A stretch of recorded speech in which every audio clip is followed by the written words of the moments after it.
Good morning, everybody. We're letting folks into the meeting right now, and after everybody is admitted, we will call the meeting to order. We hope you had a great Christmas, great holiday season, and we're looking forward to 2021. So we're going to get things rolling in just a bit.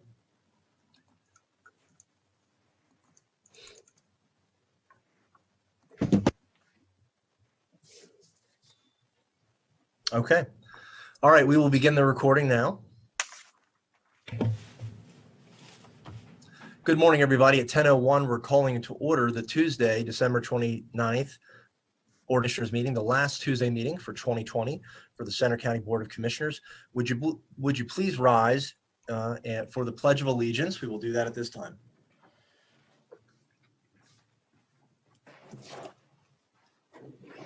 I pledge allegiance to the flag of the United States of America and to the republic for which it stands, one nation under God, indivisible, with liberty and justice for all.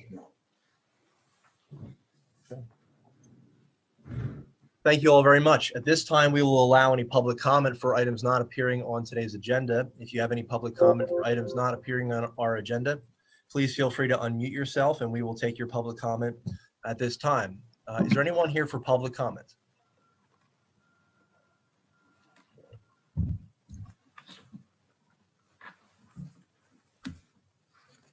Once again, any public comment at this time?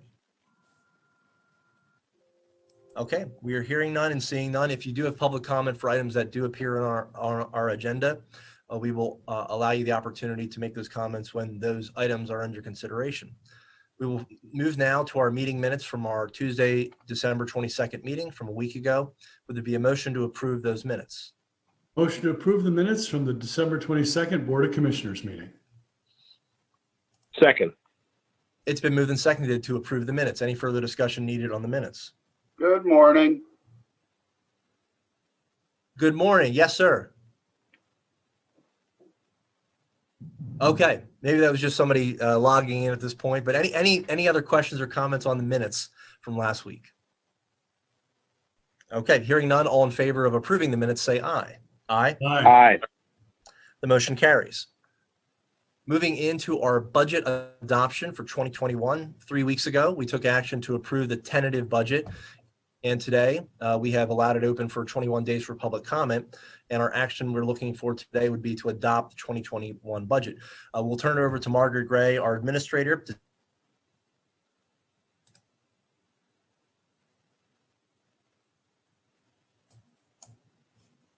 Mike, I think you've lost audio.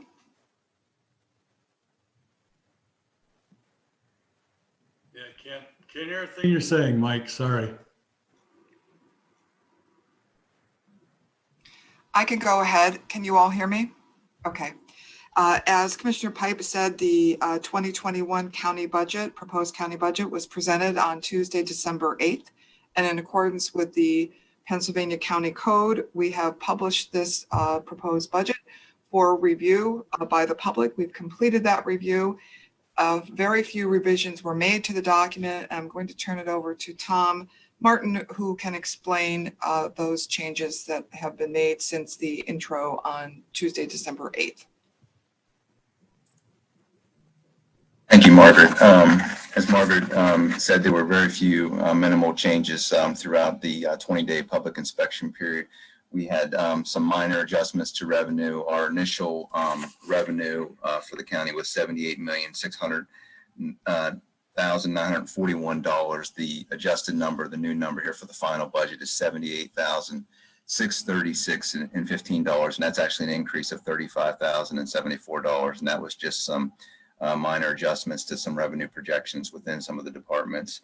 The operating budget, the initial operating budget in the proposed budget was $80,752,253, and the final number is $80,708,583, which is actually a reduction of $43,670. And the total operating and capital budget, again, the initial number was $81,663,453.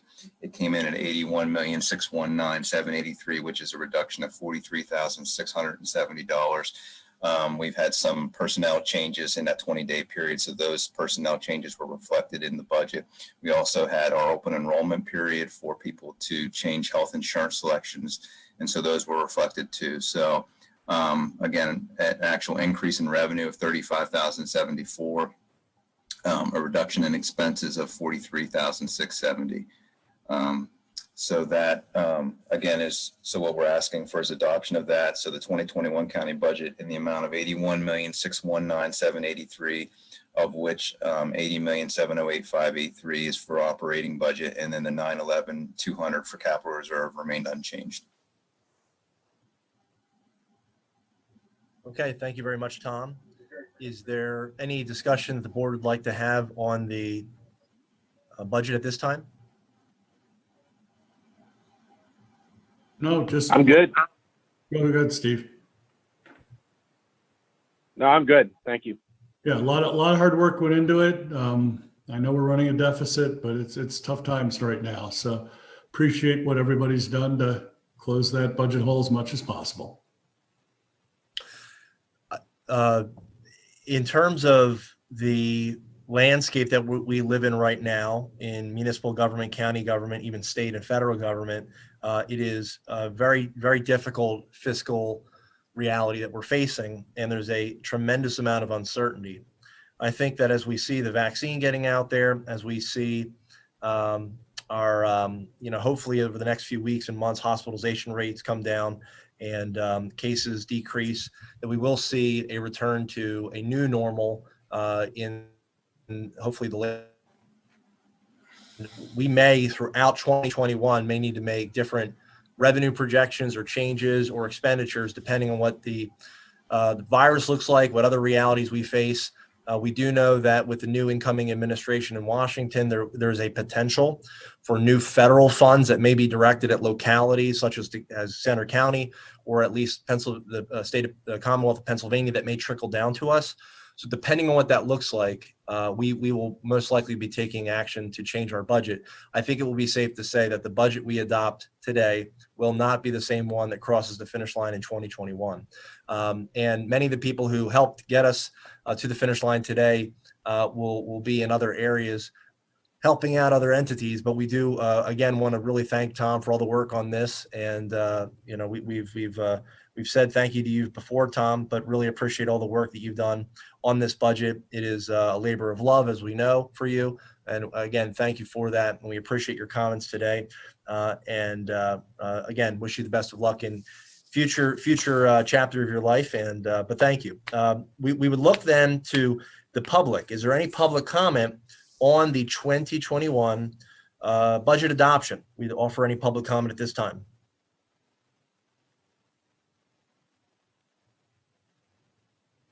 Okay, we are seeing no public comment. We look then for a motion. Motion to adopt the 2021 Center County government budget.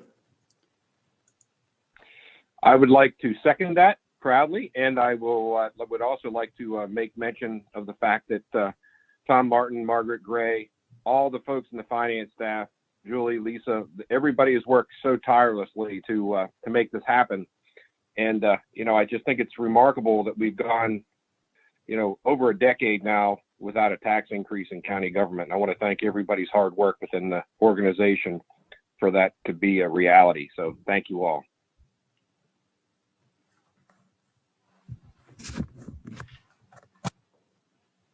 I don't think we can hear you again, Mike. Okay. Now you're popping back in. I'm popping back in. Okay, what I'm going to do is once we get the next presenter underway, I'm going to dial in from my phone just to alleviate this issue. My apologies, everybody. Okay, so we have a motion and a second. Seeing no further discussion, all those in favor say aye. Aye. Aye. The motion is carried. Resolution 2022 of 2020. This is a resolution we do each year. It essentially just outlines the millage rate. As Commissioner Dersham mentioned, this is our 11th year without a increase. And we are also looking at keeping the millage the same for both the budget and also our debt service. So Resolution 2022 of 2020 makes it official in terms of no tax increase for next year. Would there be a motion to approve it? I will make a motion to approve, but quick comments. Steve already covered a good portion of it, but 2 years ago, I did an in-depth study of all 67 counties in Pennsylvania.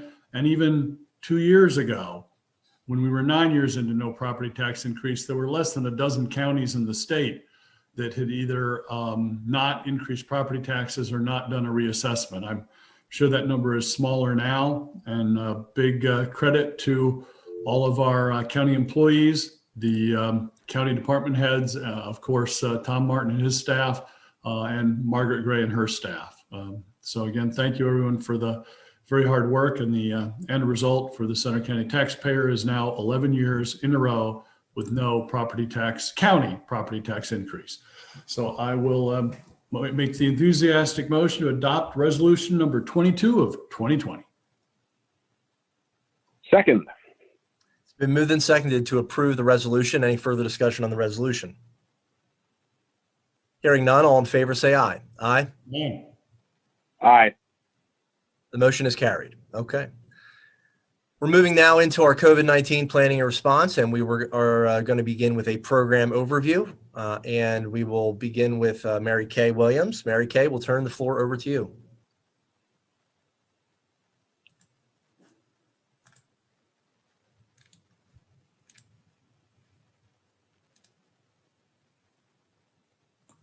Okay, good morning, everybody. Thank you very much.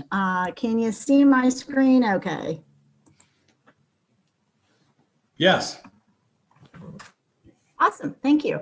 Well, first of all, I would like to thank you very much for the opportunity to give this high-level overview of the County Relief Block Grant program that the commissioners got from the state, the CARES Act funding. And I joined the staff 5 months and 1 week ago, and we covered a lot of ground together. And I really just feel so grateful that so much of it was successful. And it was largely the main success of this whole initiative was the great teamwork that we had.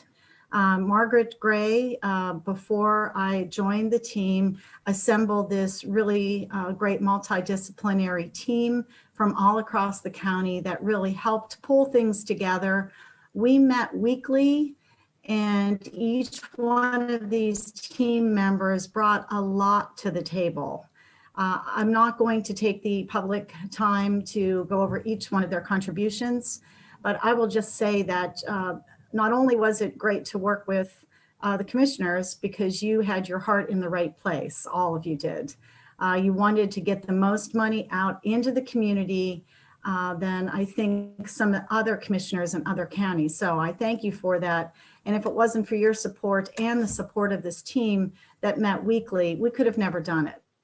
So I just want to recognize this group that just did a phenomenal job and always had a fun spirit, a positive spirit, and very much a can-do. Whatever had to be done, no matter what level individuals were at, they just got down and dirty and into the weeds and made it happen. So they were just fantastic. So I want to recognize them very highly for what they've done for the county.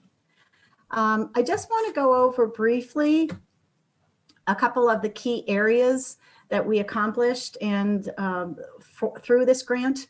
And I want to just focus in on the health and safety aspect that I think the CARES Act funding that Center County really put, just really, again, had the right perspective of putting the target in place of stamping down COVID-19 spread.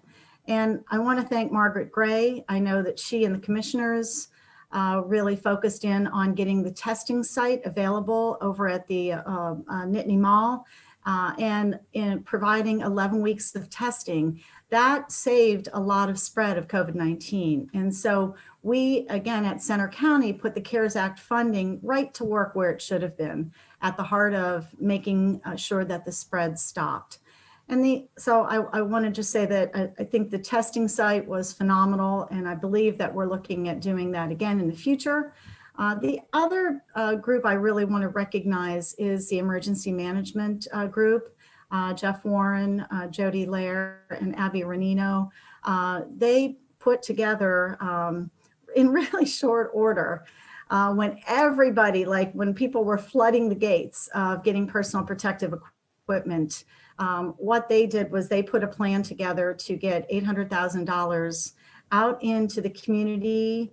First, they had to buy it. And so they used all of their resources. And I put out some of the numbers that Abby gave to me. I thought this was interesting and it might be some fun facts. If not for this grant and for the leadership of the commissioners and EMA, we would not have gotten all this out to really help protect emergency responders, local government, healthcare, schools, nonprofit, and small businesses.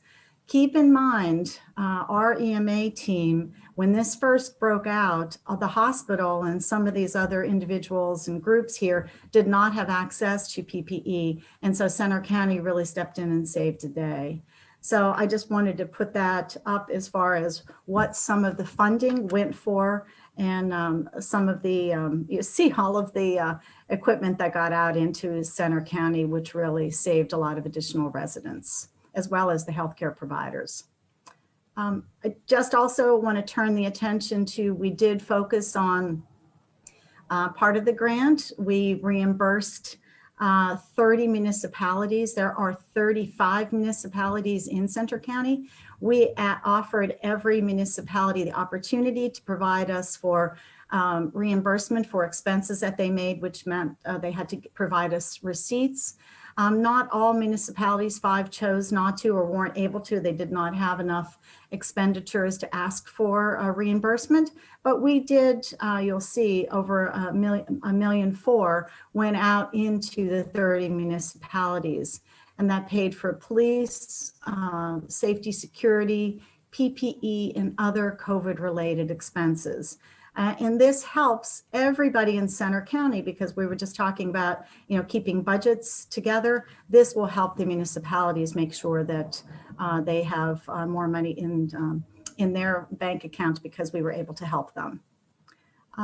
Finally, I'll just mention as far as another government entity is educational institutions. We gave out almost $499,000 into educational institutions across Center County, and you will see that there are some some school districts that have crossovers of other county students, but we made sure that we only reimbursed for Center County students because other CARES Act money and funds would come from other counties. So that was a help to many of these educational institutions. The other piece I just wanted to give a brief overview is that we're very proud to have worked with Molly Kunkel and her team, Center Foundation. We partnered with them, and that was a great partnership. And we were able to work with her and her team, and we were able to get $864,000 out to 107 nonprofits that were either 501c3 or 501c19s. By the way, for anybody on this call that is interested, this information as far as what nonprofits received funding and how much is all on our website. One of the other hallmarks that we had is our small business grant program. I'm especially proud of this piece of the grant. Again, so many small businesses are hurting, still are hurting, but I've heard from so many businesses that said, you were the lifeline. If I hadn't had this funding, I wouldn't have been able to pay my rent or my taxes or my payroll. So over 500 businesses applied. This was one of the largest grant programs of the CARES Act funding in Pennsylvania. I am getting credited a lot, and I've joked about this several times to Commissioner Higgins, who we still never reimbursed him for a pair of new shoes, but I think he wore them out. I was out there getting a lot of the businesses, as well as the other commissioners. You all were out there and our press releases, but because of that, a lot of people applied, and we were very grateful to have the Small Business Development Center, who we partnered with, and they did a fantastic job. And again, I want to credit Commissioner Higgins. He got that partnership going before I came on the scene. And so Will Hooten and Elizabeth Hay were two real superstars of the process, as well as Tim Cohane helped. They have other members, but they were real heroes. So we were able to give funding to 437 businesses to $5.5 million. So they were very grateful to be able to get that funding to help them kind of put a hole in the dike. Another piece of this is the economic development support. We also in the county wanted to give some a lift up to the Chamber of Business and Industry. They've been really critical, and Commissioner Pipe is on their board of directors, and what they've done for not just the business community, but for the overall community. Vern Squire, Irene were really awesome as far as getting a lot of communication out to the entire county. And as well as the Happy Valley Adventure Bureau. This team really has done a nice job trying to get the word out that, it's okay to come to Center County, and we're trying to be safe and secure in masking and how we operate if you come into the county. So just in summary, I would just say we covered a lot of ground in a very short time frame. And I was really proud to be part of the project. My position is ending tomorrow. So I really thank you all very much to be able to have an opportunity to work with you all and to help with this process.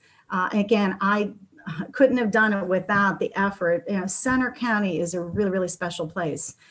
In my work with this, I've talked to other counties, I've talked to other leadership, and people are saying, oh my gosh, how did you get everybody to work together? We're squabbling, or people are fighting and backbiting with each other. And I can honestly say that I've never had that happen at all throughout this process. Some days were very tense, but everybody had a great positive spirit, a great attitude, and the heart and soul of getting the money out into the community. So I want to thank you to the Center County Board of Commissioners for your support and dedication. And it's been a great ride, a wild one, but it's been a great one. So thank you very much for the opportunity to give you this high-level overview. Thank you very much, Mary Kay. And we want to thank you first and foremost for all the work that you did for the grant. And reflecting back on the last several months, we're doing a lot of reflection today, looking forward obviously with our budget, many of the items we're talking about today, but it's very healthy to look back to see what we've accomplished together as a team and as a county government. And as we've remarked often, that this is the largest grant ever administered by the county, and it probably will be for the foreseeable future, maybe ever, we'll see. But we typically, when we get grants of even $500,000, it usually takes about 4 or 5 months for us to write the grant application. We then have to wait to see if we're going to get it. There's a lot, and then we have maybe 2 or 3 years to spend the money. We needed to apply for this in days. We needed to approve it in days, and we needed to spend it in months. And really, if you think about it, we really needed to start spending it ASAP, as soon as possible. And so we literally built overnight a team of people that we currently had. We brought in Mary Kay, we brought in ZA to help us out in terms of some of the technical details, the accounting details, but it was a remarkable feat. I think it's something that, as Mary Kay discussed, we did very well. I think other counties may have struggled in terms of assembling that team, but we just really lucked out. I think there was a lot of good things happening in our direction. This pandemic has, without needing to be said, difficult for a lot of people, but this, I think, was one silver lining of it in terms of the ability to work together and get this money out there.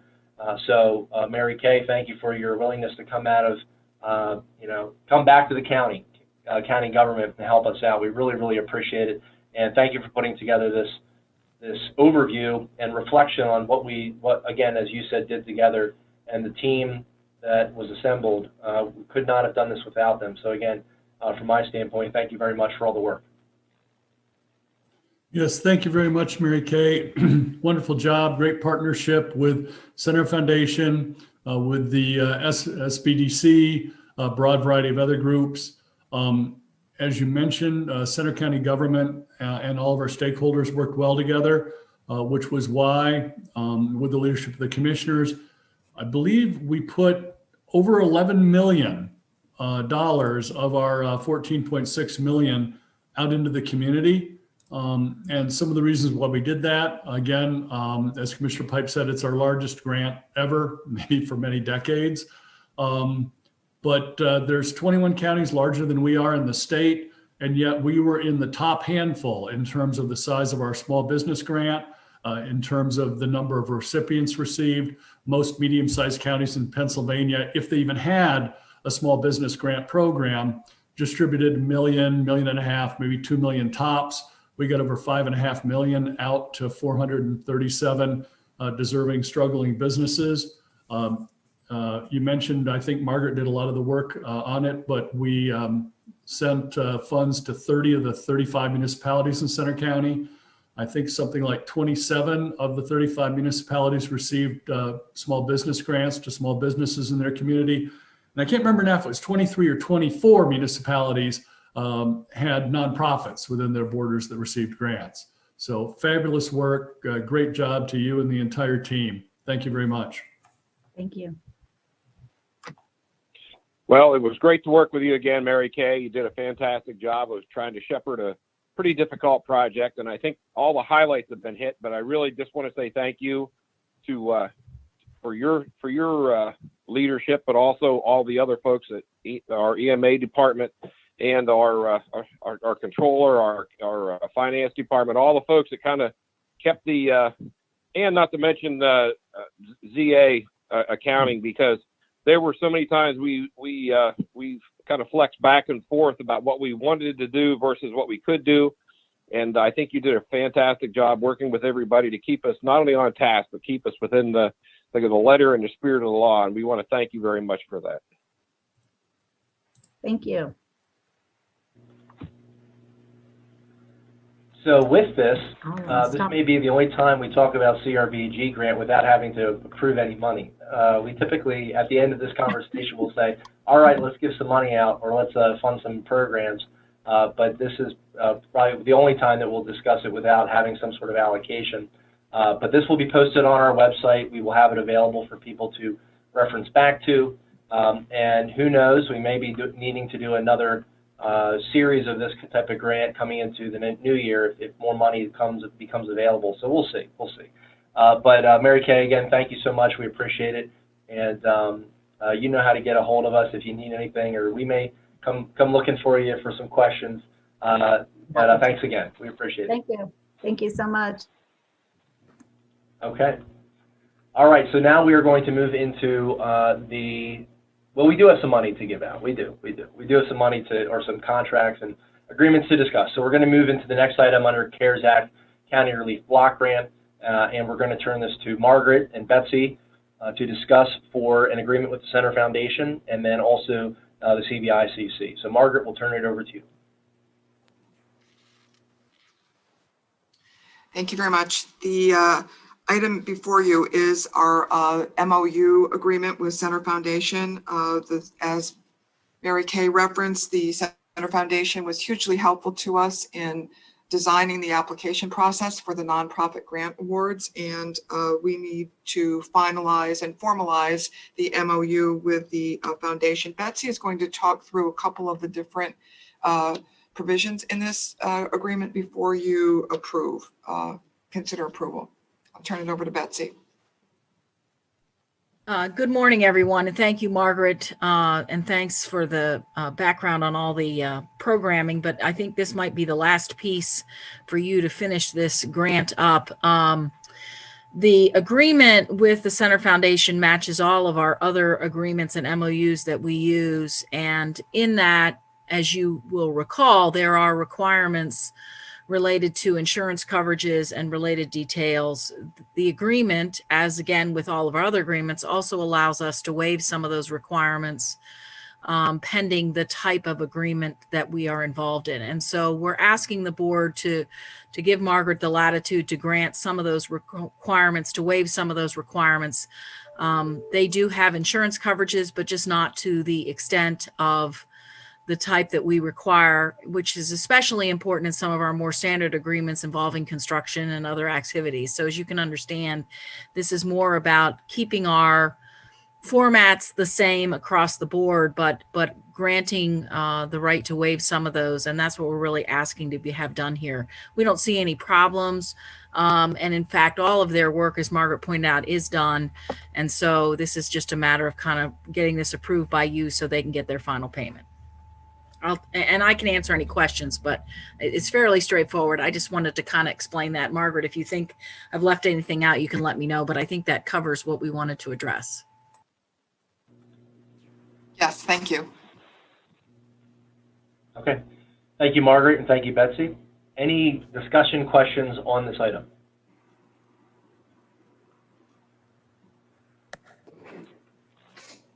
Okay, hearing none, we will then move into the third item and then look for a motion for both of those items. So we have the number 3 under CARES Act.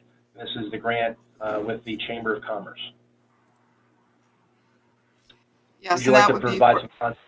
And Mary Kay can talk about this. She's worked extensively with Kim Stang from ZA and CBICC to put this proposal together. Thank you so much. So part of the economic development piece, we were hoping to get funds out into the community. And as I mentioned in my overview, Chamber of Business and Industry of Centre County has done a really awesome job as far as communication to small businesses, to the community, tourism. It's kind of like all wrapped up. Irene is quite the wizard as far as communication, and Vern Squire, under his leadership, I think has done a great job for the county to get the word out. So they we're able to fund them through actual expenses and expenditures that they had for staffing, and as far as mailing and different aspects that helped them recover much of the support and work that they provided to Centre County. So I worked with Kim Stang from ZA, as you had mentioned earlier, and we came up with presenting $45,780 of expenses from the Chamber of Business and Industry so that Jason, our controller, could reimburse them for those expenses. So I'm pleased bringing that forward for your vote. Okay, thank you, Margaret. Thank you, Mary Kay. Any questions on the CBICC allocation? Any discussion needed there? Okay. Hearing none, would there be a motion then for these items? Motion to approve the agreement with the Center Foundation and the grant award to the CBICC. Second. It's been moved and seconded. Any final discussion or comments on this? Hearing none, all in favor say aye. Aye? Aye. Aye. The motion is carried. Okay. We are then going to move into our contract section, and we have a contract with our medical provider at our correctional facility. We have our warden with us today. We will turn it over to him at this point. Good morning, warden. Good morning, everybody. I'm here to present a contract renewal with Prime Care Medical to provide comprehensive health care services for those incarcerated at the correctional facility. The contract total is $1,077,922.91 for the period of January 1, 21 through December 31st, 2021. Annual increase in compensation shall be adjusted by the previous calendar year's 12-month average of the cost of living index for the U.S. city average of medical care services to published by the United States Department of Labor, with a 0.5% reduction, half percent reductions of the aforementioned average, but shall not be no less than 2% and no more than 4.5%. The agreement is effective on January 1, 2021.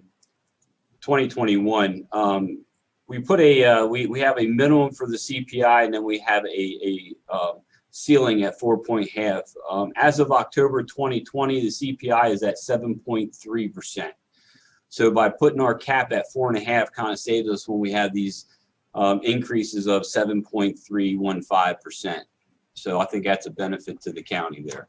And of course, we the last several years, they've always asked for higher percentages, and we always negotiated down to 1.8 or 2.0 as reference. Okay, thank you, Warden. Any questions, comments on this item? Sounds good. Okay. All right, we look for a motion then. Motion to add the contract with Prime Clear Medical to next week's consent agenda. I will second that. It's been moved and seconded. Any final discussion? Hearing none, all in favor say aye. Aye. Aye. The motion is carried. Okay, thank you, Board, and we appreciate it. Have a good day. Moving into our human services, we have two Office of Aging contracts today, and we will turn it over at this point to Natalie Corman. Good morning, Natalie. Good morning. So on behalf of Aging, we just have two contracts before the board. The first is our lease renewal at the Phillipsburg Towers Apartments, which is where we have our Phillipsburg Senior Resource Center. This is for a total of $13,800, and that period's January 1, 2021 through December 31st, 2023. And then we have a lease renewal with the Mountaintop Area Medical Center for the Snowshoe Senior Resource Center. That contract actually goes till 2024 and starting January 1 at a total of $23,280. So just an additional year was on that one.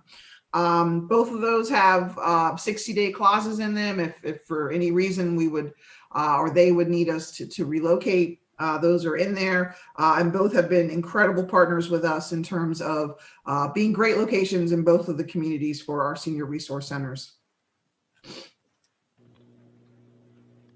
Okay, thank you very much, Natalie. And then just to clarify, for the first item, the $13,800, that's a 3-year contract. Is that $13,800 for every year, or is that for the 3 years? It's cumulative. It's for the whole entire amount.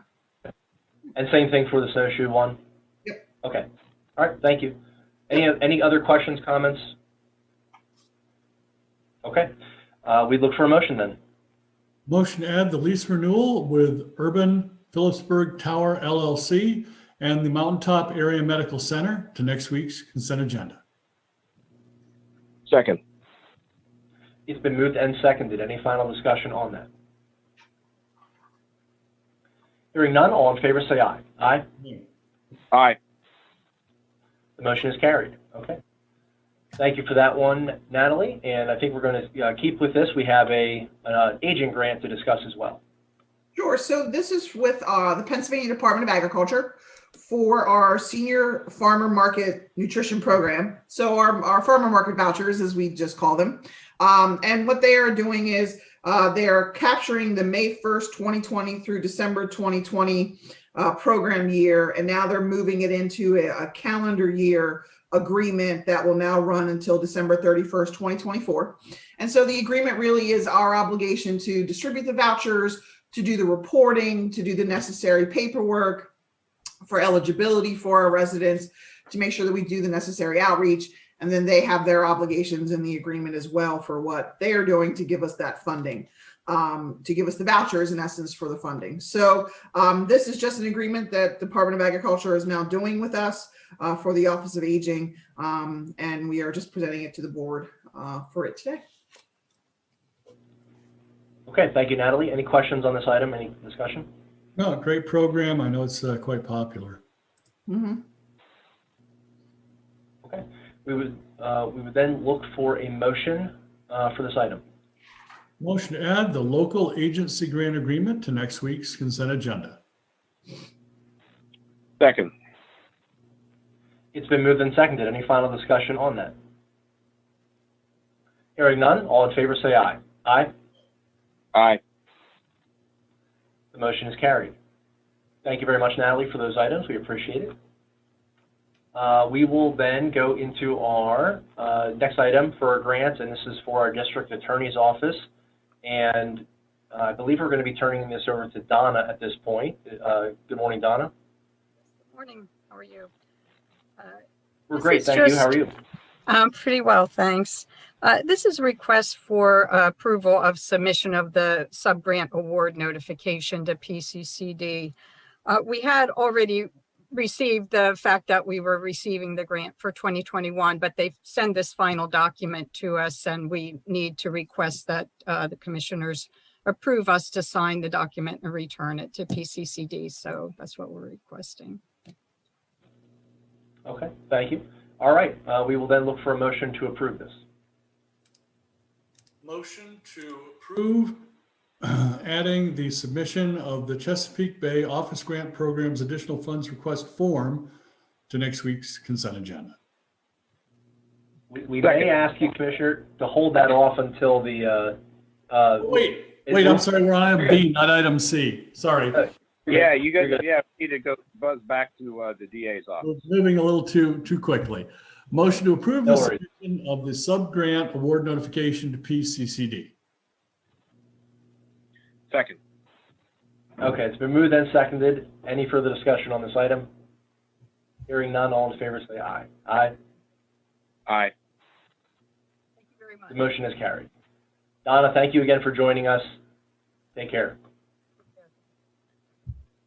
Okay, moving into our planning item, we'll turn it over to Ray Stolinas, our Director of our Planning Community Development Office, for discussion on this item. Good morning, Ray. Good morning, Commissioners. Hope everyone's doing well.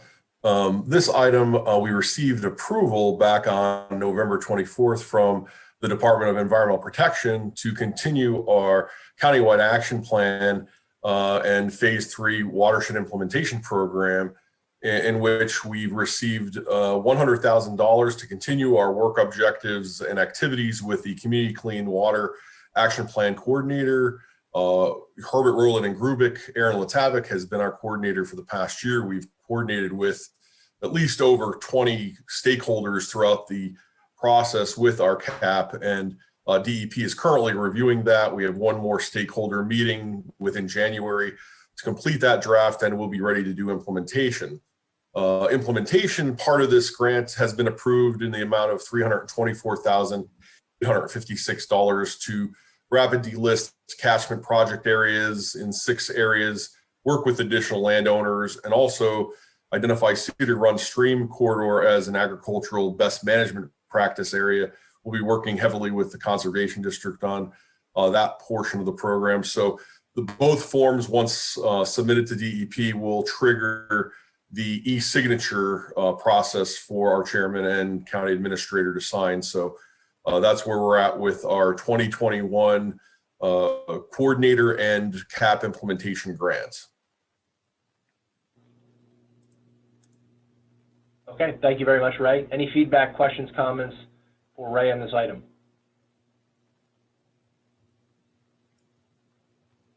Okay, hearing none, we'd look for a motion. Now, motion to add submission of the Chesapeake Bay Office Grant Program's additional funds request form to next week's consent agenda. Second. It's been moved and seconded. Any final discussion, questions, or comments on this? Hearing and seeing none, all in favor say aye. Aye? Aye. Aye. The motion is carried. Okay, Ray, thank you so much. All right, for the action item here, for the Centercrest building, we are going to be looking to turn this over to Margaret Gray for some introduction to this and then an action potentially by the board. Thank you very much. This morning, I'm looking for approval to reimburse Centercrest for 2 items, a rebuild of their elevator and boiler repairs to their secondary boiler. As you will recall, the elevator at Centercrest needed a significant rebuild, and the Centercrest administration has asked that we would split that cost with them, which is approximately $25,315. They've completed the work. I do have a copy of the invoice, and that amount, as I said, is $25,315, with the repairs for the boiler being anywhere in the $6,000 to $7,000 range. We did receive notification from the Department of Labor and Industry that there were 2 small items for the boiler that needed attention, and we've gone ahead and made arrangements to take care of those 2 repairs. So I would be looking for approval to reimburse them a sum total of $33,000 for these two purposes. Okay, thank you very much, Margaret. Any questions, comments on this item? Nope. We would look then for a motion for it. Motion to approve reimbursement of Centercrest elevator and boiler repairs not to exceed $33,000. I will second that. Okay, it's been moved and seconded. Any final discussion on this? I just wanted to mention that we've had a great working relationship with the folks at Center Care, and not only have they been great partners for the community, but look forward to them moving to their new facility here early next year. Okay. All right. Hearing no further discussion, all those in favor say aye. Aye. Aye. Motion is carried. Okay.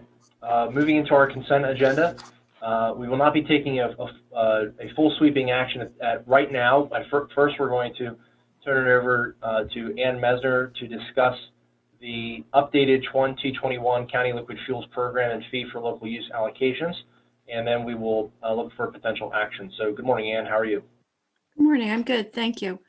What I wanted to do, if the commissioners felt like they had the time, was to show a presentation.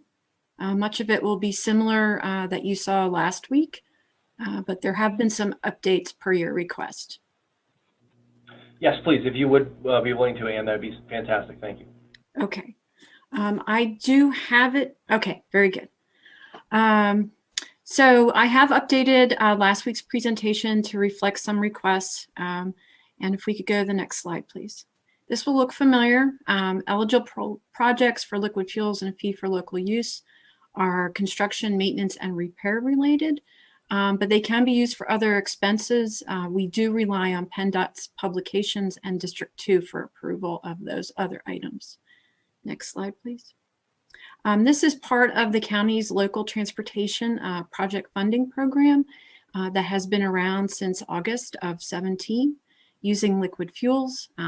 Fee for local use, also known as our $5 registration fee, and working toward a local bridge program. But we also wanted to remain flexible to provide funding for projects in the county. That had been requested just to show the last several years how our liquid fuels is changing. We believe there's a variety of reasons for this. People not needing a car as often, electric vehicles, that type of thing. So this is what we are seeing as a downward trend. Wanted to show a couple what we've done in the last several years in terms of projects and how we have supported our municipalities. Don't really want to run through all of them, but wanted to highlight that we do both rural and urban, more urban municipalities. We try to look at those applications and see where the need is greatest. And we're continuing with our next round, which occurred last year, and we had multiple municipalities looking for support. I do need to highlight Ferguson Townships was conditional upon a multimodal grant. We're still waiting to see if they intend to pursue that in future years, since their first attempts were not successful. Fee for local use, the graphic looks a little scary, but it wasn't meant to be. What happened was a kind of a slow start with enactment of the ordinance. It was done not for a full year in 17, so that's why the figure looks so low. And as each year had grown in terms of accumulation of registration fees. So we're looking at this point a figure that is probably more consistent that we received this year. Of course, it is dependent on vehicle registration, so it may change a little bit from year to year. Fee for local use projects, we've really only done that for a couple of years, unlike liquid fuels, but has provided great support since we do have limited funds with liquid fuels. and we have been able to support a lot of very interesting projects.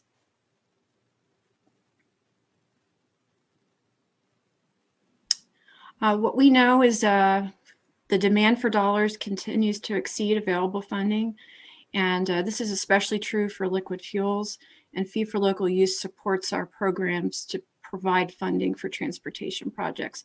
We continue to have an interest in bridge projects, but we want to remain flexible for our allocations. Again, this year round of applications, all the projects were eligible, and it was roughly $1 million worth of requests from 20 municipalities. This is what we have used to try to make a recommendation list. Was the municipality offering a match? What problem did it solve? And year funds were last granted. So I wouldn't say they were equally used, but it was helpful for us to try to figure out the best recommendation that we could put forward. So on December 22nd, this was the recommendation list, and we put this before the commissioners for their consideration. Went back to District 2 to get an update for the liquid fuels allocation because it was an estimate number, and it did get bumped up to a little bit over 163. The fee for local use number did not change at a 601, 300. So the next slide is actually an adjustment using most of the liquid fuel request, adjusting that Snowshoe Township project, dividing it out a little bit more between the two pots of funding, but we did not, as staff, recommend additional projects. It does give us quite a reserve, so if the commissioners feel we should be looking at additional projects, staff is happy to do that.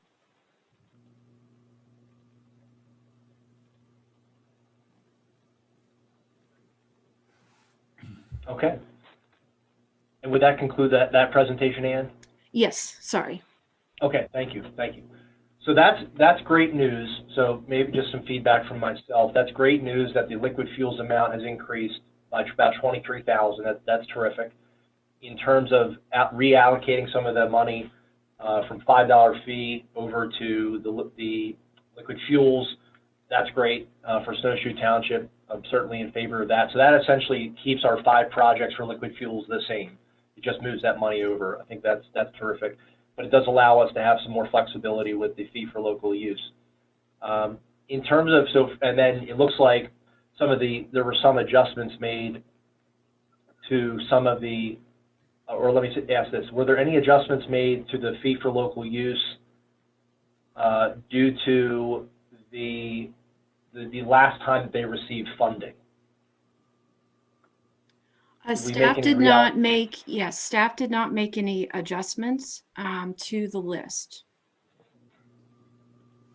So those projects still, from a safety aspect, from a municipal contribution aspect, other things that we look at, not just the last time they received funding, still elevated those to the top of the list. Yes. Okay. Okay. We're happy to take additional feedback if you feel like there should be other items that we should be considering. We also can consider additional projects if you feel like the reserve for fee for local use could be used for additional projects. Sure. I think this will be the last thing that I'll comment on, then we can open it up as well, would be to have a discussion for how do we utilize the rest of the fee for local use, with the fact that those federal roadmap dollars are no longer available.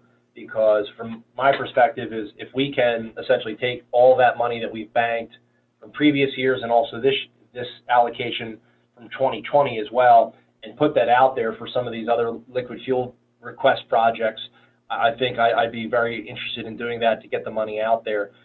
But again, we might want to have a discussion to see what that looks like.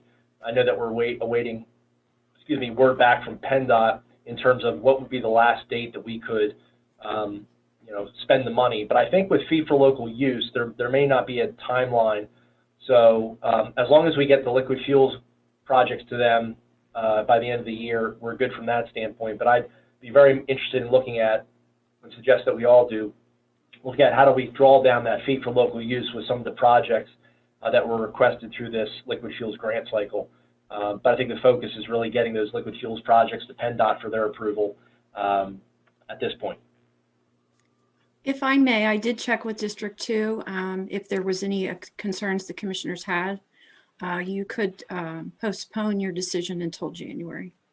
It would be all right, but I didn't know what to anticipate today. Oh, fantastic. Okay, in terms of is there a date in January, or is it the end of January? What is PennDOT's? I did not get a specific date. I think they would prefer the first half of January. And that would be for both $5 fee and also liquid fuels, or just liquid fuels? Liquid fuels is more time sensitive. $5 fee does not have that type of time sensitivity. Okay. If there's, so we can maybe start with the $5, or I'm sorry, with the liquid fuels. Does anybody have any other additional comments or questions or suggestions for those 5 projects from the liquid fuels allocations? Because if we can approve those and get consensus on those, we can then discuss local fee for local use, $5 fee in January. That sounds like a good plan. I know the municipalities are under a lot of financial stress right now. So if we could potentially help out a couple more municipalities with the $5 fee for local use, that would be great. But it sounds like we've already done a lot of work on the liquid fuels, and that one's pretty well taken care of. I'm fine with the liquid fuels allocations. Okay, fantastic. So what we can do is we can, when we take the motion to approve the consent, or what we can do this item separately. If we wanted to look for a motion to approve the liquid fuels allocations and table the fee for local use until next Tuesday, we could do that just to get this finished. All right, is that the motion you'd like, Mike? Yeah, why don't we do that? That sounds like it's a consensus. Yeah. Motion to approve today's consent agenda with the exception of tabling the fee for local use allocations until next week. Second. It's been moved and seconded. Any final discussion on that? And I would say, Ann, that we would most likely do an informational meeting or a discussion sometime between now and then, potentially even on Tuesday on the 5th, do a little bit more deeper dive into the fee for local use and look at how much we have in the reserve, some options for how we could spend that down. So thank you again for your work on this and getting this across the finish line for today. So we'll look forward to a continued conversation on fee for local use. All right. Any further discussion on the motion? Sure, you're welcome. Sure. Any further discussion, comments? Hearing none, all in favor say aye. Aye. Aye. Motion is carried. Okay. Moving down into our authorities, boards, and commissions, we have probably one of the longest lists that we've seen in a while. We would direct anybody who would like to look at those names to please go to our county website. Our agenda is listed there, but we have upwards of 20 individuals either being appointed, reappointed, with term expirations, or some resignations as well. So we would look for a motion to approve the lengthy ABC appointments, reappointments, and resignations. Again, appreciate all the service that the hundreds of county residents perform on all the county boards, and would like to make a motion to approve the current list of ABC appointments, reappointments, and resignations. I will second that. It's been moved and seconded. Any final discussion on that?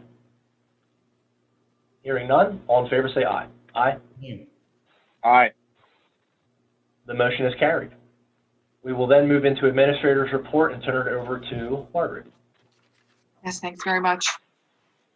I'd like to revisit with you all the 2021 county meeting schedule. In accordance with the county code, we advertise and post our 2021 county meeting schedule in advance, and there are many boards and different committees that are on this list. you had asked last week if we would add a reference to virtual meetings, which we have done.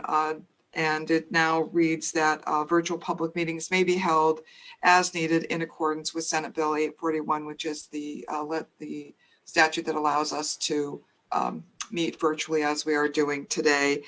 And we've also noted that the meeting agendas are published online. We've provided that website, and that will also be the location where the meeting site will be found. And this is one other change would be adopted the 29th of December. I believe Natalie's added this as a screen share so you can see in red the changes to the meeting schedule. And then at the bottom, it will be adopted this 29th day of December 2021. Okay. Thank you for making those edits and those changes. We do, for the foreseeable future, going into 2021, are going to be doing virtual meetings. But hopefully at a certain point in 2021, we would transition back into physical meetings, in-person meetings. Any other discussion, comments, questions on the proposed 2021 meeting schedule publication? No. Okay. Hearing none, is there a motion to adopt the 2021 public meeting schedule publication? Motion to adopt the 2021 county meeting schedule publication. I will second that. It's been moved and seconded. Any final discussion on that? Hearing none, all those in favor say aye.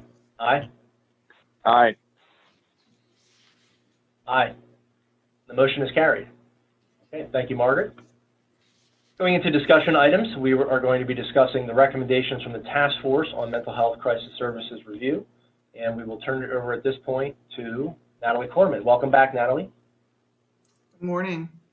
Again, at 2 weeks ago, we had a work session to discuss the Task Force on Mental Health Crisis Services recommendations that the commissioners in State College Borough received on November 10th.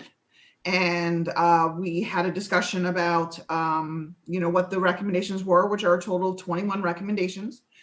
And so what we have before you is the opportunity to review those recommendations and make some decisions moving forward, if the board is in the position to, about how to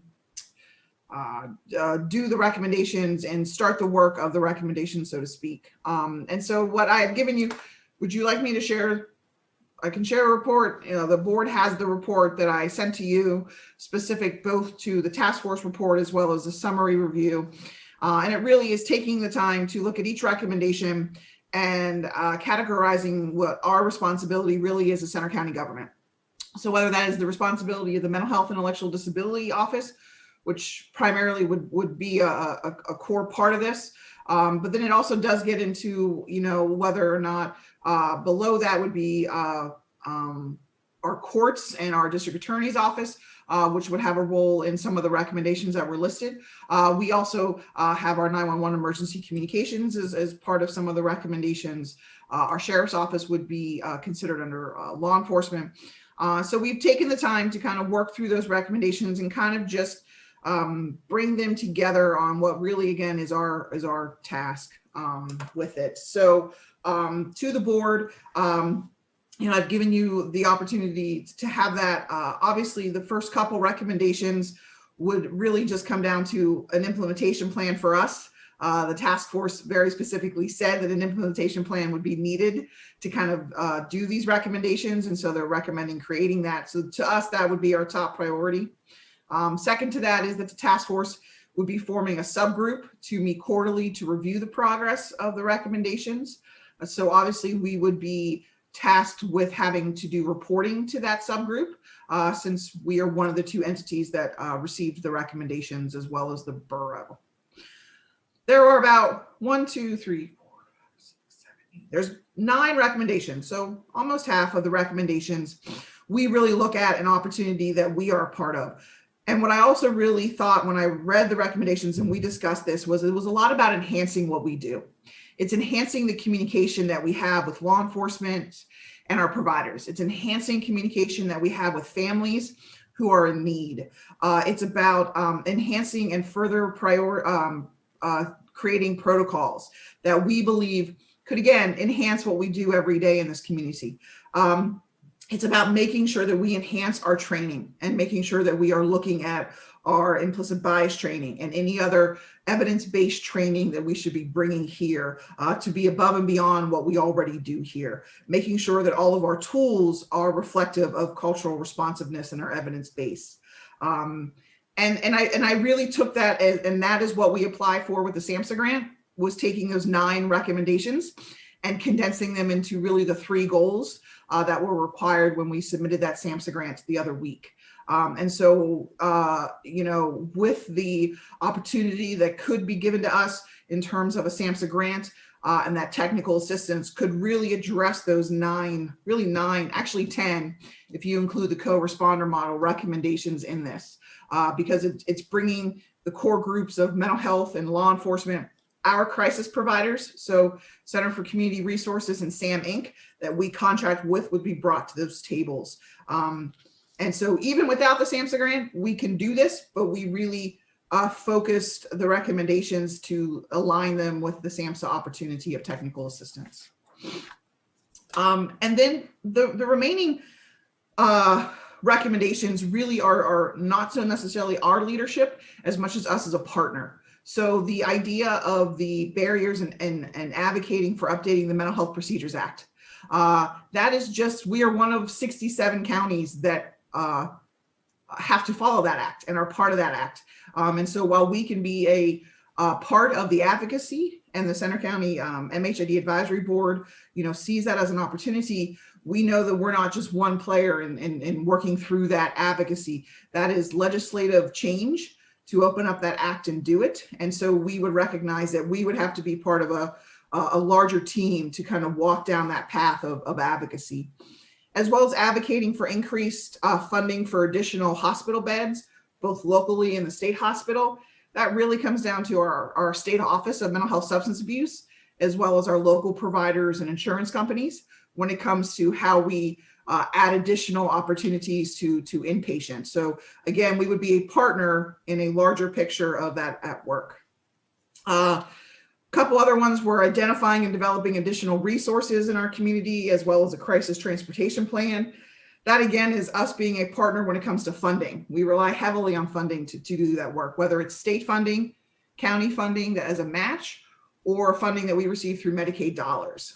So we do that as an ongoing basis with our Human Services Block Grant Plan. So as we enter fiscal year 21-22 later this spring, that could be an opportunity that we do public meetings about and garner information about what other resources we could possibly budget for. And that's then ongoing as well through that fiscal year and further fiscal years. Then the final 1, 2, 3, 6 maybe really is us being an absolute partner, and thus also being other entities determining how this will work. So building a collective database system will have to be a pretty large undertaking by multiple agencies involved. That would take some time for us to do. We could obviously bring people together, but the leadership of that could be looked at a higher outside of what we do. Again, we would look at how we are one county doing something like that and kind of learn from our partner counties if they're doing that. Then we get into enhancing the newly implemented jail diversion services, creation of a mental health court. We obviously would have to partner with our county government, our courts, and our district attorney to develop this and how this would be done. The current program is being done by the district attorney's office. And so while that has just been starting and up and coming, it would be looking to see how that's going, and then as well as what that could evolve into if it could and would a mental health court. So again, that's that partnership versus the leadership that the previous recommendations have when it comes to our offices. Enhancing law enforcement training in mental health really is determined by our law enforcement agencies. The co-responder model, again, we would be a partner with our local law enforcement agencies to do that because it is a model that comes out of most likely the law enforcement agencies. And then the final 2 were support the full adoption of the best practices guide. Again, that's kind of determined through our law enforcement agencies and our district attorney's office. And our final one is enhancement of the Mount Nittany Emergency Department. While we are a partner with them, we don't contract with them for those services. So we really will be finding that Mount Nittany will be the lead on that. Will come to us for any expertise or any guidance for it. And so it falls in a different path than the other recommendations, which clearly some of them fall on our shoulders, I would say. So I talked fast, but it's a lot of work, for those of the public. We have this listed on our county website for people to review and look at. But as we enter 2021, we're kind of in a position now where we, kind of need to see how we do it. I did present to the board an implementation timeline. I thought that it needs to be realistic to do the work. It also could align with the SAMHSA grant. So first quarter, second, third, or third quarter kind of somewhat aligns with the opportunity that could come with that technical assistance. And then just also, the reality of getting additional funding can't happen overnight. And so that comes into longer term fiscal years, as well as some of those timelines aren't determined by us. Co-responder model, enhanced mental health training for law enforcement. Those aren't timelines I think we need to determine. So that's what I have for the board to consider, and questions and discussion. Thank you, Natalie. So what you just outlined is probably the most, trying to think of an analogy for it. I'm coming up a little blank. I thought through some, but they don't really fit. Each one is a little bit different. I think it's such a unique situation, but essentially the recommendations from the task force are very impactful, and the challenge I think at this point would be, how do we do all of these things? How do you do all these things while still doing the work that you need to do? In addition, the constraints that exist, whether statutory, legislatively, fiscally, or just from a time standpoint. And I think that, number one, we are blessed to have you here to lead us into the next several months and years as we look to implement some of these things. I think the recommendation, so first off, it's a monumental challenge, but I think it's one that you're up for and are eager for, and maybe weren't expecting, but I think it can cast Center County in a tremendous light as being a leader in mental health services, and also potential improvements and enhancements. So that's number one. I think that we're asking these recommendations, and I think our feedback over the informational meetings we've had, work sessions, are that we are in large agreement that we should move forward on many of these, and recognize that some may be challenging, we may be limited, but we're looking forward to that challenge. The second thing would be that there is in terms of just the pandemic and how it's occurring, puts another challenge in terms of how do we do these? How do we keep our stakeholders involved? How do we roll these out and make sure that as we move out of the pandemic, these enhancements are ready for that new normal as we talked about? And so that's another huge challenge. In terms of the scope of what we're looking at and the recommendations that have come out, it's really important for us to recognize that many of these recommendations were enhancements, and you talked about that before. That says Center County Mental Health is doing a great job with these things, but there may be some places where we can go to that next level and improve some things. So enhancements are really key, and it's almost the majority of the recommendations that they're making are enhancements. In terms of some of the things that they are recommending, and I think the co-responder model, the mental health court are huge ones. They're big ones that would have lasting impacts, but are certainly the ones that would cost the most, be the most time intensive to set up, and then once they are set up, would take a lot of staff and energy from that standpoint. Doesn't mean that we can't do them, but I think that, and then we wouldn't be willing to do them, but from the public's aspect, we need to recognize the fact that those will probably take the longest to get up and running. So you may not see those right away, and we may have some challenges in getting them up and running. Also, the legislative challenges. We recognize the fact the state has a tremendous amount of work that they need to do with the pandemic, with other things that they're focused on. And so the legislative changes, we are really going to need a coalition, not just from Center County, but from other counties as well, and the support of our legislators to be able to get that across the finish line. The fact that we do have the incoming Senate Pro Tem and for the Senate in Senator Corman, and also the House Majority Leader for the next 2 years in Representative Kerry Benninghoff, does put us in a position to work with them to get this up and running, or to get legislative changes done. And so there's an opportunity there. So even though it will take all 67 counties, there is an opening that we have with working with them and getting those across the finish line. And of course, Representative Conklin, being a former commissioner, Rich Irvin, and Stephanie Burowitz as well, we would have an impact with them as well. So I say that to put up it's going to be a challenge. There are recognizing that there are a lot of enhancements. We're doing things very well in many areas. And then thirdly, that there's hope for the future in terms of us being able to put some of these recommendations in place. And then tying that all together is, how do we track this?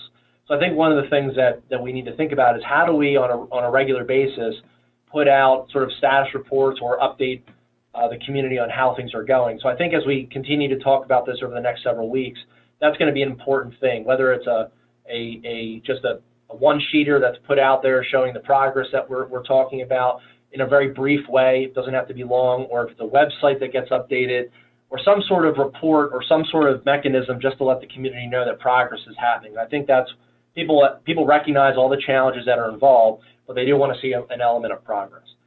Just reporting that out. And so I think that's something for us to think about as well. So I'll stop there and end my comments with, again, thanking the task force for the recommendations and looking forward to seeing how do we implement them and what does that look like as a community.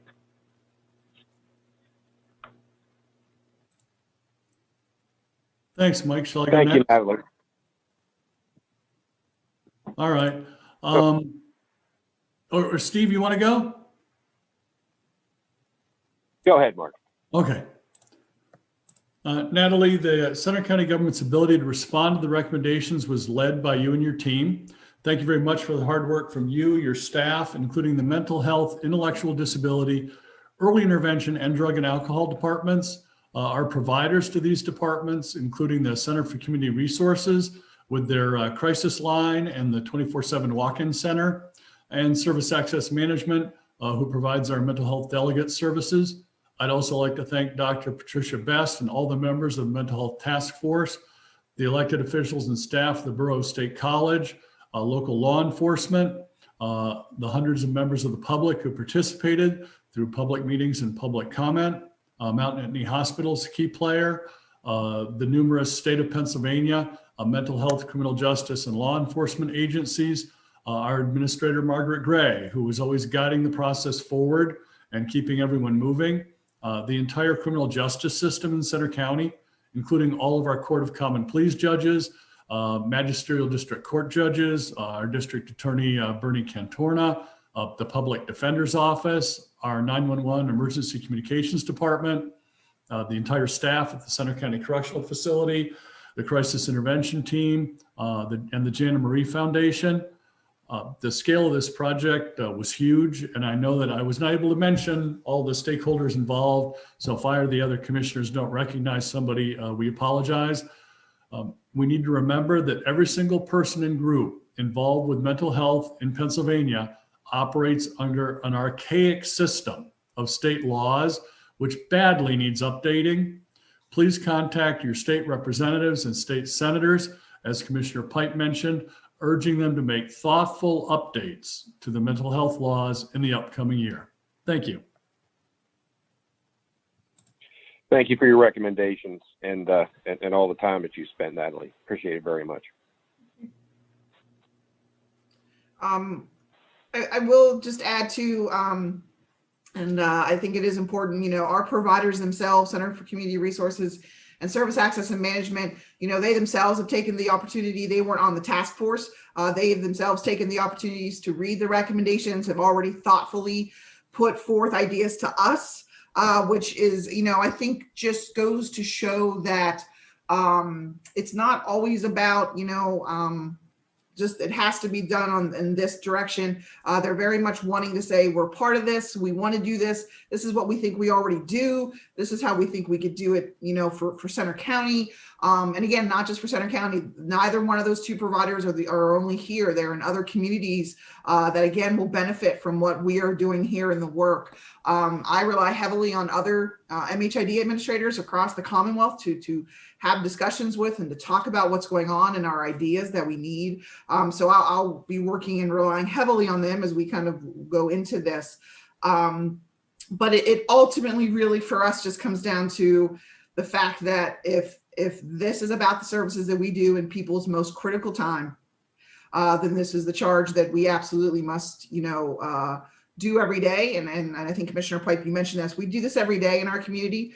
All those stakeholders are actively trying and working and supporting individuals in crisis every day. And so we just need to make sure that work continues and figure out ways to bring in the recommendations, to bring in the ideas in a seamless transition if things occur. So the person in crisis benefits. Person in crisis doesn't kind of see that, a change has happened and a hiccup. We really just want to make sure that we are supporting the individuals who experience that crisis. And these type of recommendations were thoughtful by the task force and had those that priority in the forefront to make sure that any individual that we encounter in a crisis, we are doing our best to serve their needs. And so I think that's why we're able to take these recommendations as they are and figure out how we can do it along with leadership of the county and obviously the leadership of State College Borough as they go through this process as well to determine what they believe that they have a leadership role in to collectively then come together for the entire county is also as well. Okay, thank you very much, Natalie. We do want to offer the opportunity for any public comment or any thoughts at this time for members who are or community members that are on the call before we go on to our next item. We don't have any specific action today, but we will, throughout 2021, be coming back to these recommendations to be discussing new opportunities for funding, legislative changes, programs, initiatives, you name it. So this will be in the upcoming year and years to come. We will be returning to this often. So any public comment at this time for any thoughts on this?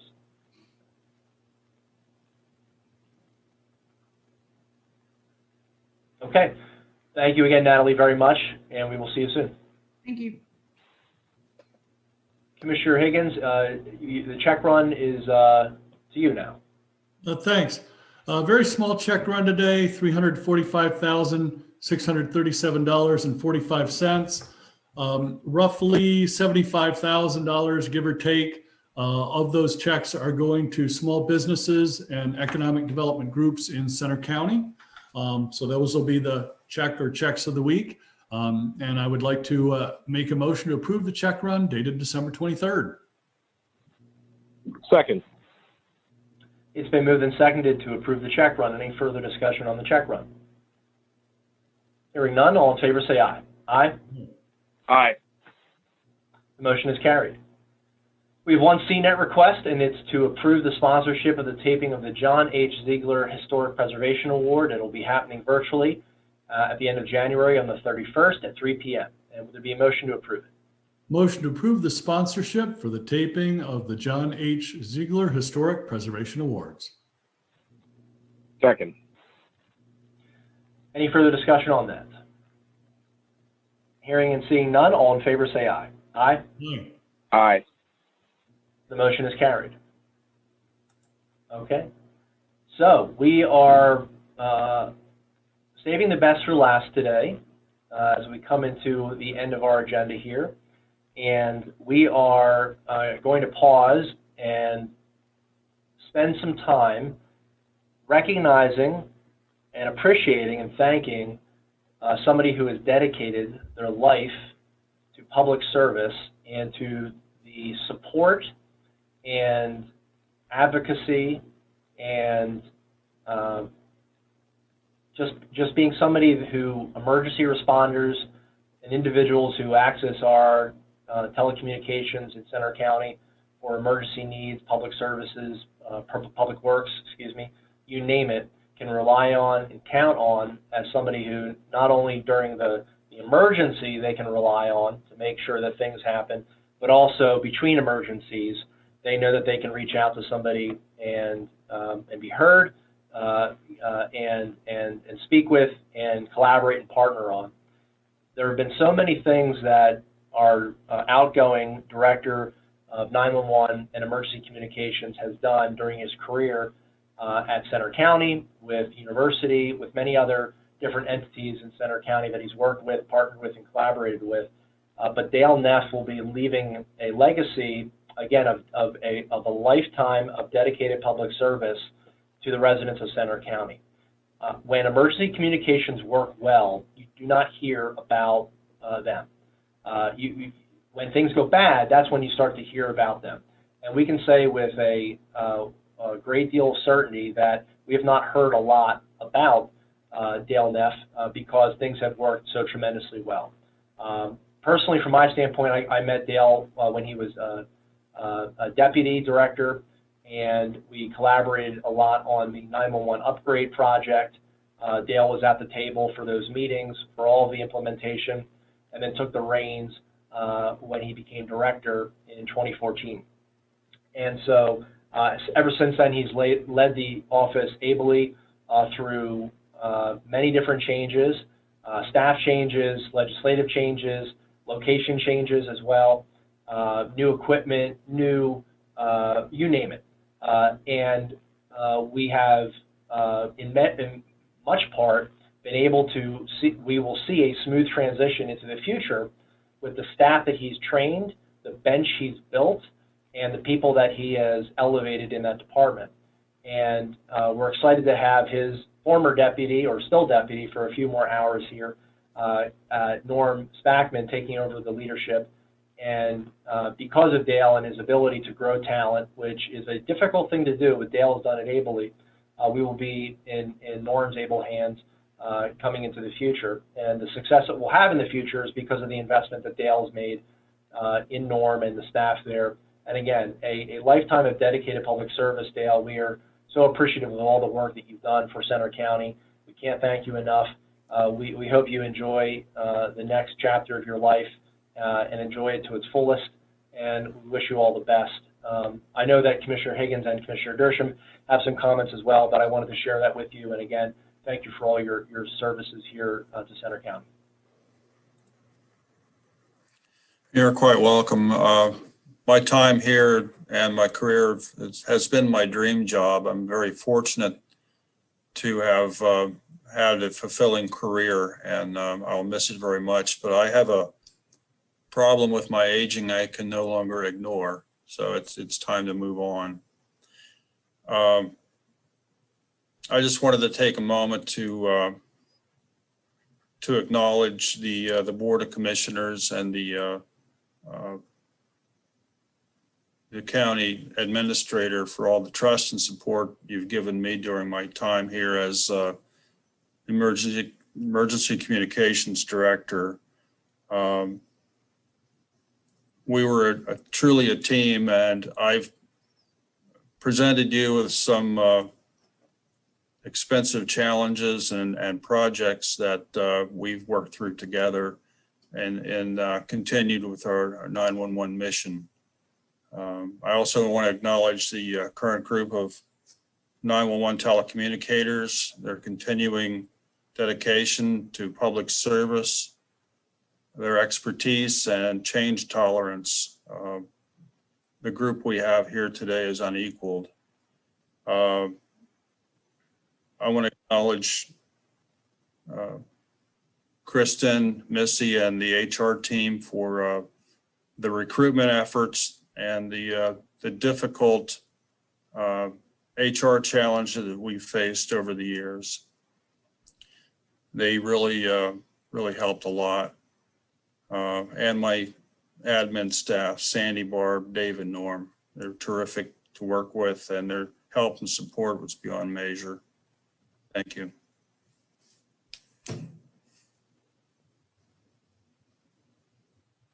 You're welcome, Dale. Shall I take my turn now, Mike? All right. So as Mike mentioned, emergency communications is one of a number of county departments where if you don't hear about it, it means it's being run very well. And thankfully, we really haven't heard much about 911 or emergency communications for many years. Dale Neff has been very helpful whenever I've contacted him. His budget work is always sound, and his wide and varied background and all things related to 911 and emergency communications has come in very handy on numerous occasions. Since my appointment to the Pennsylvania 911 Advisory Board a year ago, I've worked very closely with Dale and his deputy, Norm Spackman. Their knowledge of Center County 911, how other counties operate their 911 call centers, and details about the Pennsylvania Emergency Management Agency has been invaluable. Due to their knowledge and clear communications, I feel like one of the better informed commissioners on the Pennsylvania 911 Advisory Board quarterly meetings.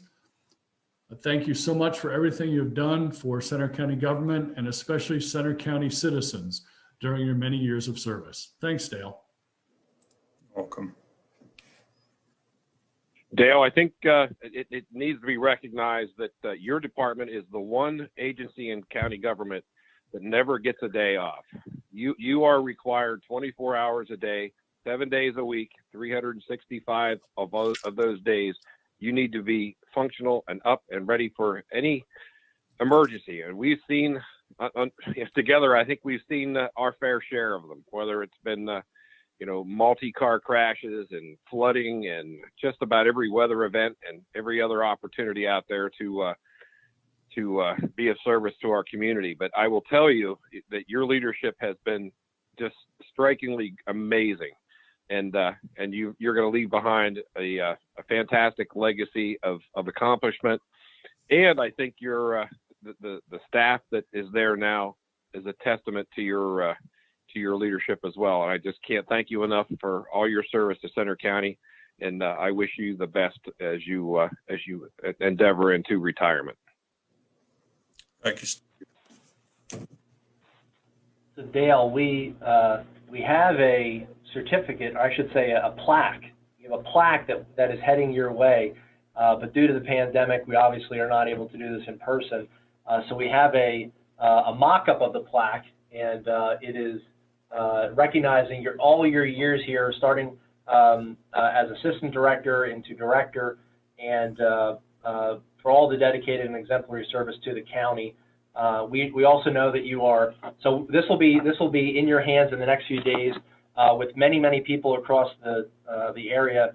I guess with this many plaques are being made right now, so we will be getting yours to you shortly for you to have as a thank you for all that your work and to acknowledge the service that you've given to Center County. But we again are so thankful that you found your dream job with us, as you put it, and we appreciate that. And again, Dale, thank you so much. Wish you best in the future. Be well, and we'll see you soon. Okay.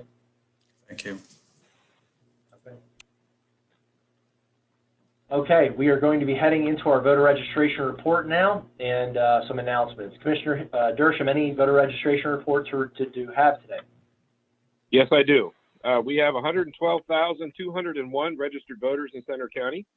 That is made up of 46,877 Democratic voters, 159 Green Party, 739 Libertarian, 15,721 no affiliation, and 44,633 Republican voters.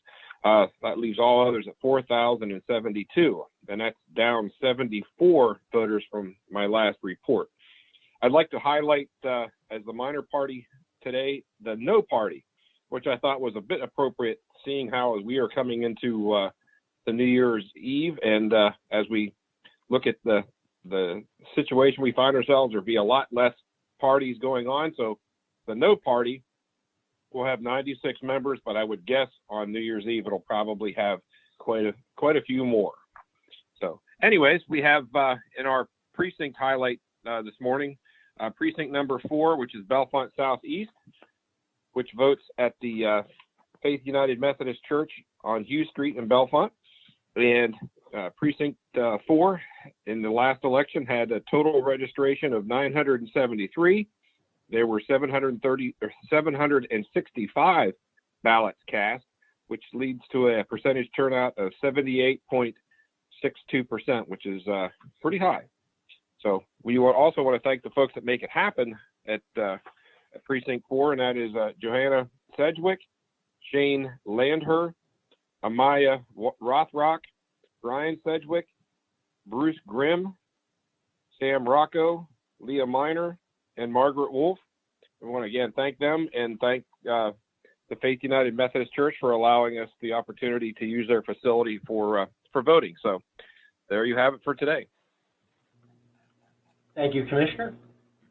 We have an announcement just to remind everybody that county government will be closed on Friday, January 1st, 2021, in observance of the New Year holiday.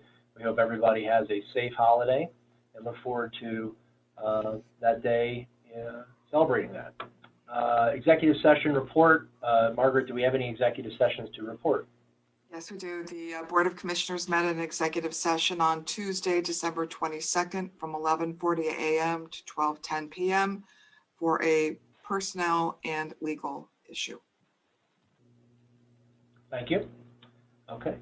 We have the public meeting scheduled for the rest of the year. We will be meeting on Thursday for any business at 10 a.m. We would at this time allow any members of the press to ask any questions that they have. Feel free to unmute yourself and ask away.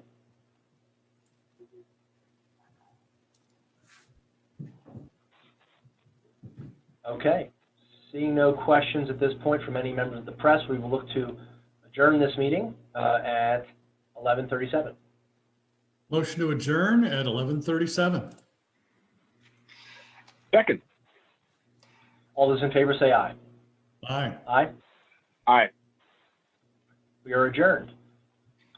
And we will actually be also holding our salary board meeting. So if we wanted to end the recording at this time, that would be fantastic.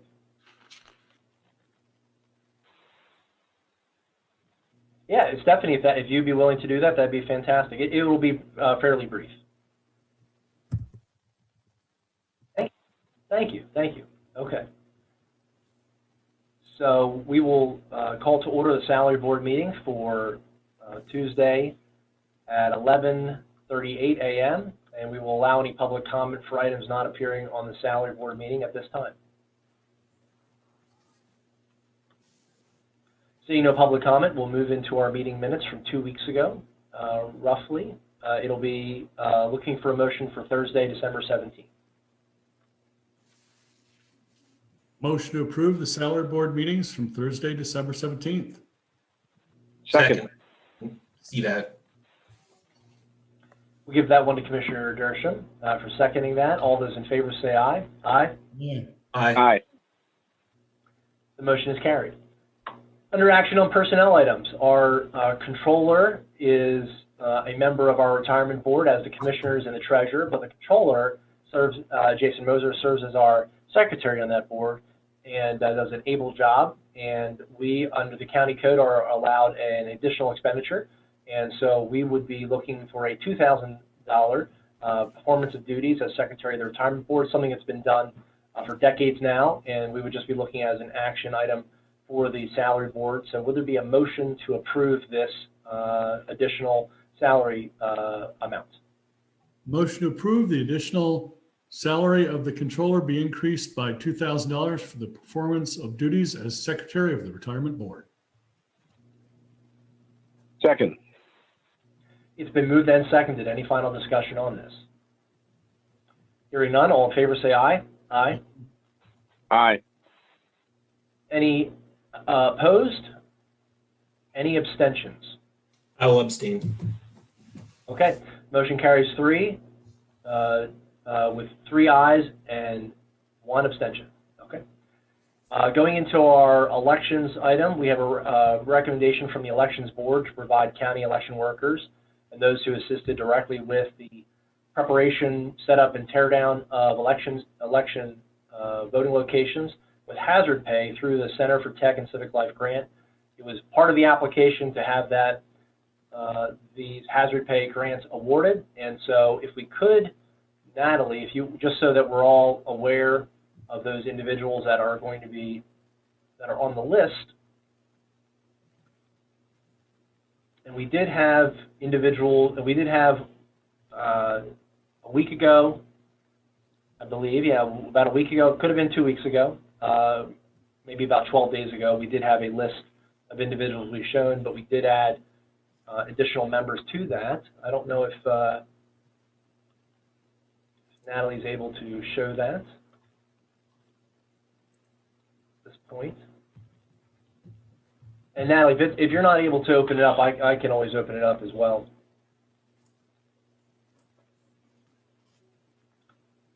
I will find that in my email here.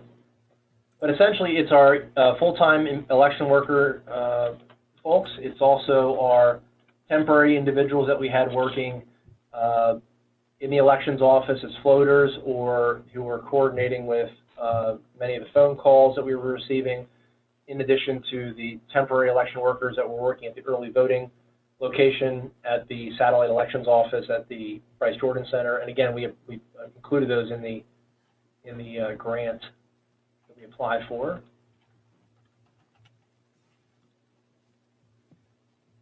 I'm sorry, Mike, I haven't been able to find it yet.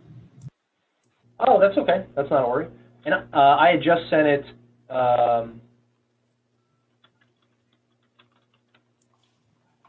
Just sent it a few minutes ago.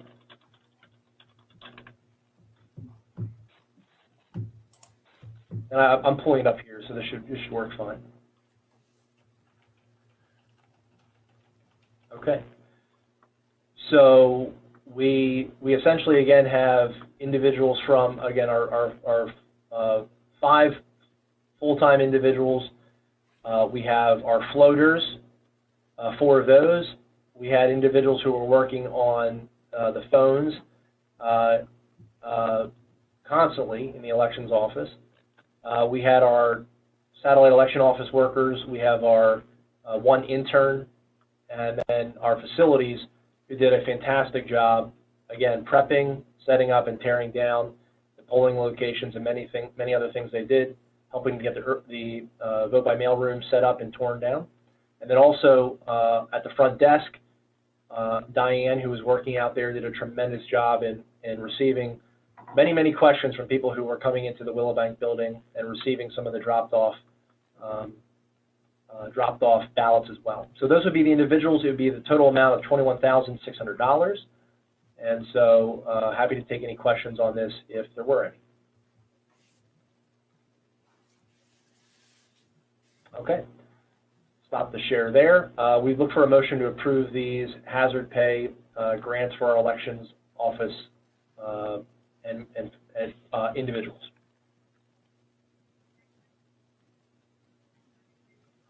So moved.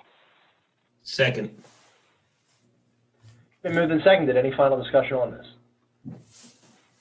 Hearing none, all in favor say aye. Aye? Aye. Aye. The motion is carried. Okay. All right.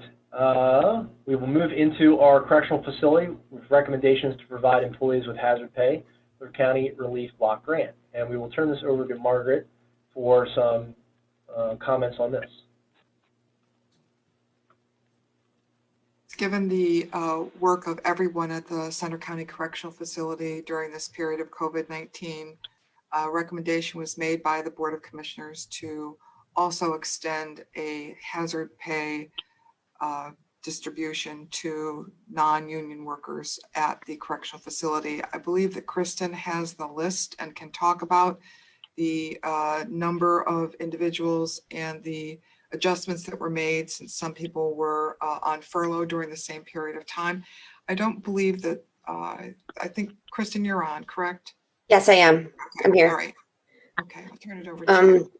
Sure. We have about 25 individuals that are not corrections officers that work in the facility. Of those, we had several that were furloughed for a portion of the time, around 7 or 8 of them that were concluded, some of our counselors, some of the administrative staff.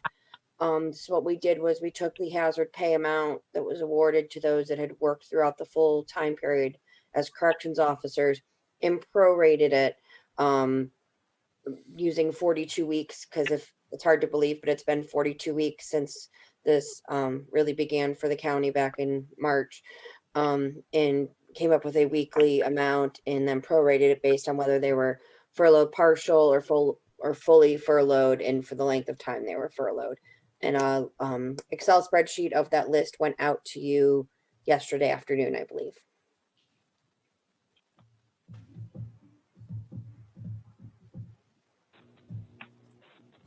Okay, thank you, Kristen. Any other comments or discussion on this? Questions on this?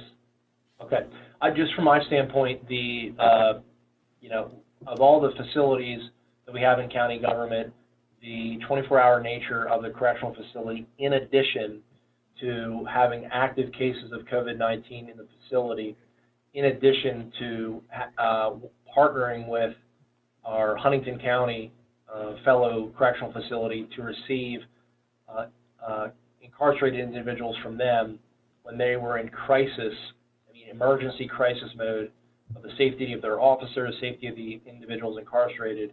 The correctional facility staff went above and beyond, and they continue to do so. And so this is an allowable use out of our CARES Act funding, and so I think it's well worth it, well utilized for that purpose.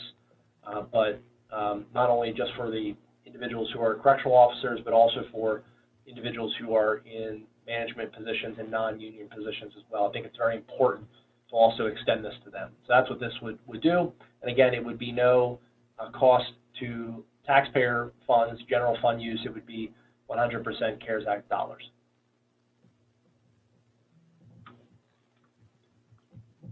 Any other Michael, this is Steve.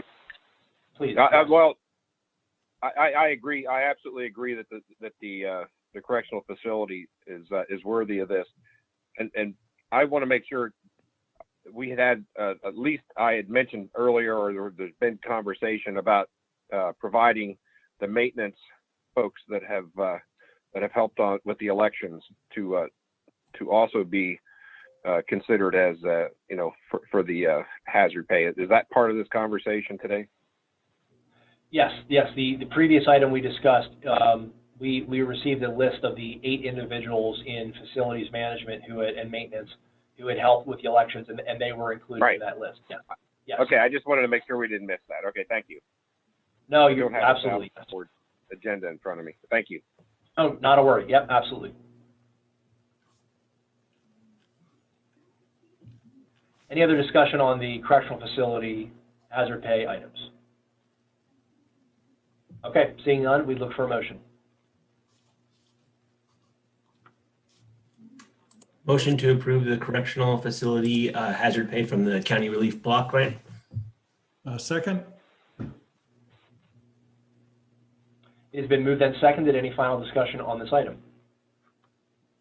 Hearing and seeing none, all in favor say aye. Aye. Aye. Any opposed? The motion is carried. Okay. David Crowley, thank you for your patience, sir. How are you this morning? I am fine. How's everybody there? Good. We're good. We're good, Dave. We would humbly ask you to present these items. Thank you again for your patience. Okay. About 5 years ago, the county, over a district attorney hire, made it a policy that you couldn't be an assistant public defender or district attorney until you'd actually passed the bar, which is a fair requirement. My policy in the 28 or 9 or 30 years or however long I've been doing this, the best hires you get are people you're familiar with by doing an internship in your office. you get to know the person, you get to know their abilities, you get to know their weaknesses, and you get to know their fit. So we've tried to hire people we're familiar with. And you also get the best people, I think, fresh out of law school. They don't bring with them any bad habits. You get to train them correctly. About 10 years ago, two assistants in my office, Judge McLean and Richard Setgas, formed a partnership with the law school to actually teach a class and have three of their top students actually work in the court system as, in effect, assistant public defenders in function, if not in name. Because of the requirement of bar membership, we have, when we bring one of those students, and this Julia will be the second one, into our office, we have to start them out as a law clerk until they receive their bar results. This year, the bar exam was delayed 3 months. The results were delayed 3 months.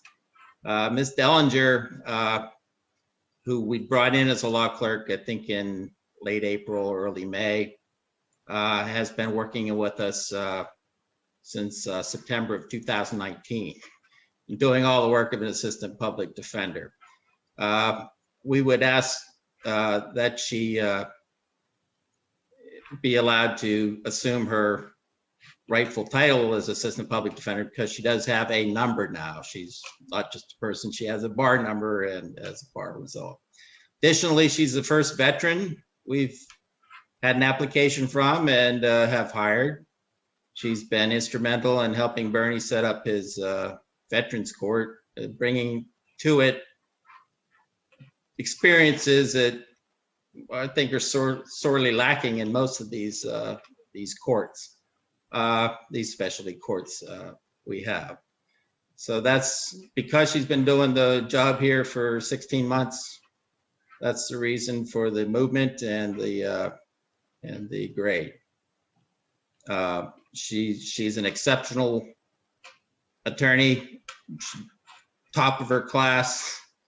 At Penn State Law, she's all we could ask for in an assistant public defender, and I think she has a great future in the county and in my office. And I hope she stays in my office because sometimes we lose them to the DA, but I think she's fairly committed to the defense side of it. Okay. Dave, thank you very much. And we would look for a motion for these two items if there's not any questions or comments. Okay, hearing no questions or comments, we look for a motion for these two items to approve. Motion to approve the two public defender items. Second. It's been moved and seconded. Any final discussion on that? Hearing none, all in favor say aye. Aye. Aye. Aye. Motion is carried. Dave, thank you very much again. Appreciate it. Thank you. Be safe. Be well. Thank you. Thank you. We would look then for any other items to come before the salary board before we look for a motion to adjourn. Hearing and seeing none, we'd look for a motion to adjourn. Motion to adjourn, 11:53. Second. All those in favor say aye. Aye. Aye. We are adjourned. Thank you all. Have a great day. Happy New Year. Happy New Year.